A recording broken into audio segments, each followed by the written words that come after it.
តោះថ្ងៃនេះខ្ញុំធ្វើម្ហូបមួយមុខគឺឆាមាន់ណាំង៉ូវសម្រាប់មុខម្ហូបមួយនេះគ្រឿងងាយៗមានដូចជាស្លឹកក្រូចម្ដេង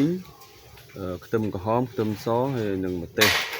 តោះអញ្ចឹងមកដឹងពីរបៀបឆាតាមរបៀបរបស់ខ្ញុំនឹងរៀបរាប់ប្រាប់បងប្អូននៅក្នុងវីដេអូនេះហើយធានាថារសជាតិ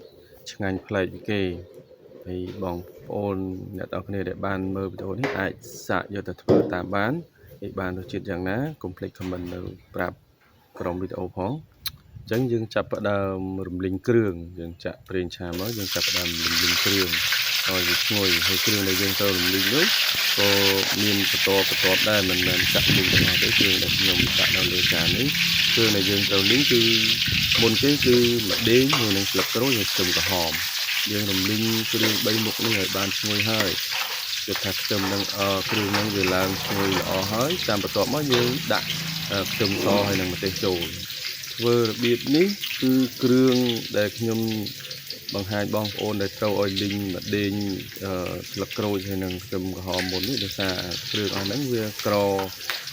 ឈ្ងុយណាស់បើណាយើងដាក់ជាមួយនឹងខ្ទឹមសវាធ្វើឲ្យខ្ទឹមសយើងខ្លោចមុនអញ្ចឹងទើបខ្ញុំធ្វើតាមរបៀបនេះបន្ទាប់ពីយើងលីងគ្រឿងទាំងអស់នេះឈ្ងុយអស់ហើយគ្រឿងចុងក្រោយនេះគឺណាំង៉ូវដែលយើងយកមករំលីងមកល្មមទៅពកមកឡើងឈ្ងុយល្អមករួចហើយបងប្អូនចាក់ទឹកត្រីមកល្មមបរិមាណកុំឲ្យវាប្រៃពេកគឺយើងខ្លាចវាប្រៃអញ្ចឹងចាក់មកបរិមាណមិនល្មមមករួចហើយយើងចាំចាក់សាច់មាន់រំលីងយកតែម្ដងបន្ទាប់ពីរំលីងសាច់មាន់បានមួយស្រពាប់មកខ្ញុំណែនាំដល់បងប្អូនគ្រប់វីដេអូគ្រឿងទាំងអស់យើងត្រូវតែដាក់ចូលក្នុងពេលហ្នឹងតែម្ដងដើម្បីឲ្យគ្រឿងទេសទាំងអស់នោះវាបានជ្រាបចូលទៅក្នុងសាច់មាន់ហើយគ្រឿងទេសដែលយើងត្រូវដាក់មុនគេនេះគឺមានប្រេងខ្យងនិងទឹកម្ទេសបន្ទាប់មកយើងកូរមកត្រឡប់ទៅតាមយើងដាក់គ្រឿងទេសមានស្ករប៊ីចេងរ៉ូឌីអីចឹងតាមក្រោយទៅបន្ទាប់មកបងប្អូនចាក់ទឹករងាស់បន្ទាប់ពីបងប្អូនដាក់គ្រឿងទេសចូលបងប្អូនកូរឲ្យសព្វគ្រឿងចូលគិតថា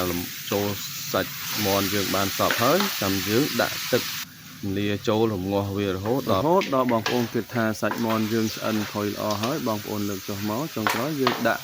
ស្លឹកខ្ទឹមគល់ខ្ទឹមចូលទៅប៉ុណ្ណឹងទៅជាការស្រេចហើយសម្រាប់វីដេអូនេះ